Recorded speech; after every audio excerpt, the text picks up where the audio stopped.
City Lights at the Movies went on location to Hollywood, California to meet with Academy Award nominees Sylvester Stallone and Talia Shire of Rocky.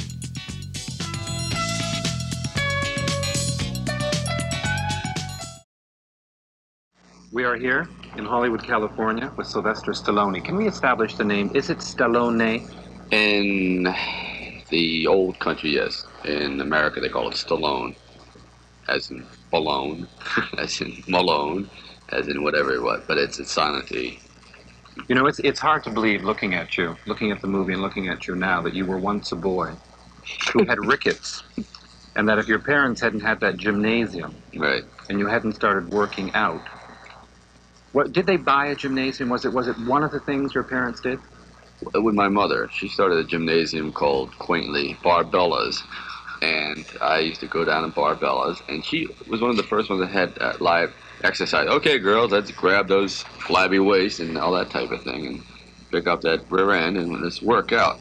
So she always had that sense of exercise and the physique rather than the actual mental. Not that she's dumb, but she was very, very body-oriented. Didn't you say about your mother that she was a woman out of place in time and flamboyant? Oh, definitely. My mother was an alien. One of these days, I expect to see two antennae come out of her head. There's no question about it that she realized it. Old Jacqueline is a brilliant woman, but quite eccentric. If I do have some semblance of a sense of humor, I caught it from her. You know, there's not a week that goes by in California that someone doesn't issue an announcement.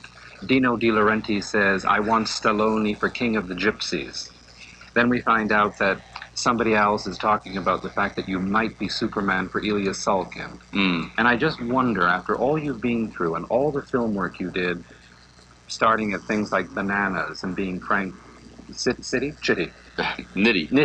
to Ben Gazzara's Capone, right, and all the work, are you going to write Rocky 2? Are you going to have to write the next thing to live up to what you've done? Well, I have about 5 or 6 completed scripts that I could fall back on. I'd like to do something quite colossal in size. I think that would be the proper word. A big a film that reeks of Americana, a very large film that deals perhaps with the labor movement, if that comes to pass. That would be interesting. If not, I will go on to a film that I wrote called Hell's Kitchen, which deals with 3 brothers set in post-war, and it's very interesting. A lot of con men, a la John Garfield type. Have you seriously discussed King of the Gypsies, though, with De Laurentiis? No, the book had been sent. It sounds like a good story, but I don't have a script on it. I have to see the script on it. It sounds all right. What about the story that there's going to be a Rocky 2? Oh, definitely. There's going to be a Rocky 2, and there's probably going to be a Rocky 3 if I haven't done myself in by now. You know, like committed suicide with my typewriter, just typed myself into oblivion. I would like to do Rocky 3 because I think it's the kind of character that will endure and the kind of character that I can put into situations that make great metaphoric social comments. And it's not often that you find a character that the audience will like 2 and 3 and 4 times up, and I think he's the one. And I say this not so much out of raging bravado, but I say it because I've seen that there seems to be a trend towards people seeing the movie 2 and 3 and some 4 times. I got a letter this morning, one saw it 12 times. Of course, we had the same last name. That means nothing. It's just a coincidence. When you tell the stories you do about your mother and her affection for the theater and the life of celebrities, and you say that she was such a great con artist that she arranged a job for you at that exclusive girls' school. And was it Lausanne, Switzerland? Let me set the record straight. It was Lausanne, Switzerland, but it was a co-ed school, and she did somewhat con the dean of admissions by telling him, "You don't understand. You're getting someone special here. He was born in Bethlehem under this weird star." Now, she would do anything to get me in school because I was even rejected from College of the Ozarks, which is very head on a as a phys ed teacher, which I took quite personally. I was down to 0 options. That school was great, though. I have, matter of fact, the first script I ever wrote was about that school. Because there were such wealthy kids there. I wasn't, but really wealthy. And here they are turned loose on Switzerland, and And they wreck havoc on that. Shah of Iran's, Iran's child, Hershey Kid. Right, Hershey Kid, right. Prince Paul of Ethiopia, and a girl whose father owned a controlling interest in a diamond, Kimberly Sly, what's diamonds. happened to that restaurant, that hamburger restaurant you and the Prince Paul of Ethiopia? I think, well, it was a clandestine, garage-oriented hamburger stand, but the thing was, there was no such a thing as hamburgers in Switzerland. What we call them, like Vosh burgers, or it would be half horse meat and half this something green that came in a bag, and we mixed it together, and they would pay a franc for it, and we'd have to climb up the side of the building at night. I hired a man who was a great mountain climber, and he would fill up his pack and go up to these reeking burgers. But people were so desperate for any link at home, they'd eat anything. If I put a rock between a bun, they'd eat it. They weren't Big Macs. Oh, no, they were not connoisseurs. That's why we have to take a break, okay? We'll be right back with Sylvester Stallone, Rocky, and more. Sly, one of the things that I find interesting now, when we talk about the early beginnings of Rocky as a script, and when you first submitted it, and all the talk at one point that United Artists thought it was a perfect vehicle for Burt Reynolds, and then somebody wanted it for Ryan O'Neal, and it reached the point where they were prepared to pay you $300,000 if you would give up the script and let Ryan O'Neal do it. Have you heard from either Ryan O'Neal or Burt Reynolds that they've seen the film? Not those two, but a word came back from James Caan, who was also in heavy contention for that. And word is he felt that the role was made for me, and he doesn't feel any regret for having not done it, and I appreciate that.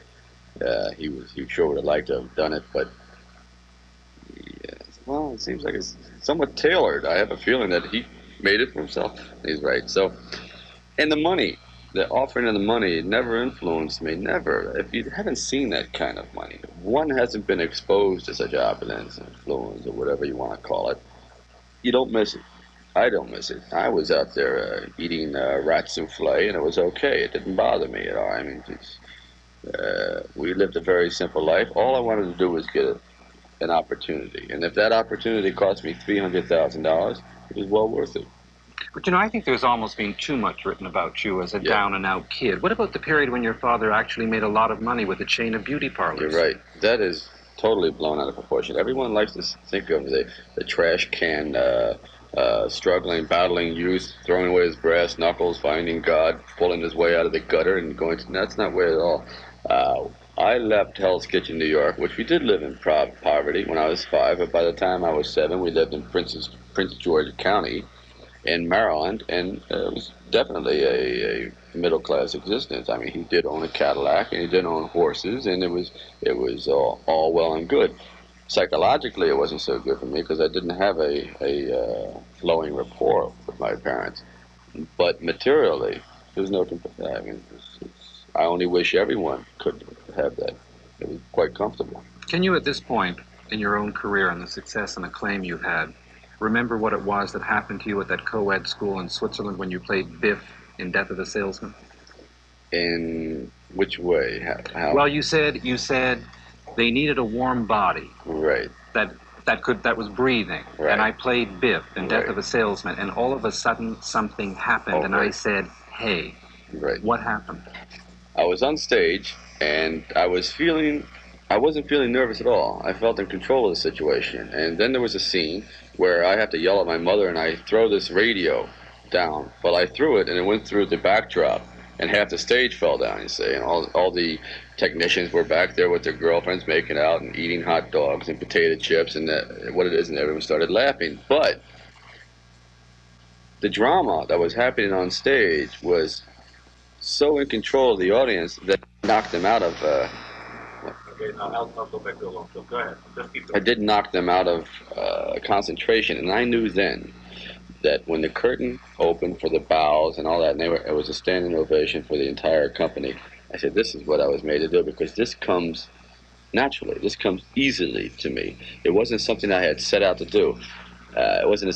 I love these actors that, yes, at 3 years old, I knew I wanted to play Jesus in a film. No. I didn't know that at all. At 3 years old, I wanted to be a shepherd. I had no aspirations towards the theater whatsoever. Vikings, blacksmiths, things that had things of bygone days. So it was that moment, totally by luck, and that's why I'm a great believer in fate. You see, if I hadn't been walking down that hallway, if they hadn't been casting Death of a Salesman, I wouldn't be here. Because I was voted most likely to be electrocuted in my neighborhood. I really was. I was in high contention for that. Did you ever say anything to your wife in real life, Sasha, when things were rough and she was typing up your manuscripts? Hold on, because one day it will happen. Oh, definitely, definitely. I would give every day. I had a campaign. What do you say? A pep talk ready. So it's going to work. She knew it was going to work. I doubt if she would have married me if I was just solely an actor, and just lost in my own chagrin and ability to get recognized and becoming depressed and all that. The writing was an outlet. In other words, you could see something happening every day. The pages were built. I mean, she typed well over 500,000 words. I have scripts that I use right now to hold up our bed. I mean, I'm serious. So she could see what was coming out of me.